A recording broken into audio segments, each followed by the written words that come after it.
সেনাবাহিনীর দৃষ্টি আকর্ষণ করছি, এই নর্তকীকে ধরা হোক।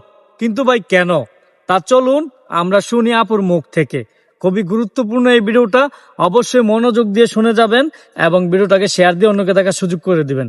আগে ওনার কথাগুলো শোনেন, খুবই গুরুত্বপূর্ণ কিছু কথা বলেছেন, আগে শোনেন। যারা আমাকে নিয়ে বাজে মন্তব্য করতেছস এবং রোস্টিং করতেছস, আমি তোদের উদ্দেশ্যে বলতে চাই, তোরা আগে সোশ্যাল মিডিয়াতে যত অশ্লীল ভিডিও আছে, অশ্লীল আইডি গুলা আছে, আগে তাদেরকে বল, হ্যাঁ, তারপর আমাকে আইসা বলিস।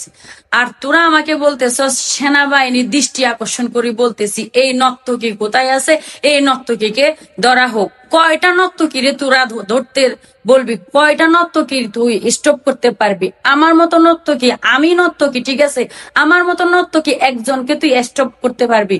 আর সোশ্যাল মিডিয়াতে হাজার হাজার নর্তকীরে তুই কিভাবে স্টপ করাবি সেটা আগে বলে আমার কমেন্ট বক্সে বলে যাবি, ঠিক আছে? তোরা যারা আমাকে রোস্টিং করতেছ, যারা বলতেছ যে সুবর্ণা থেকে ভয়ঙ্কর অবস্থা আমার হবে, আমি তাদেরকে বলতেছি। যারা আমাকে গালাগালি করতেছ এবং আমার বাবা মাকে গালাগালি করতেছ, তাদেরকে বলতেছি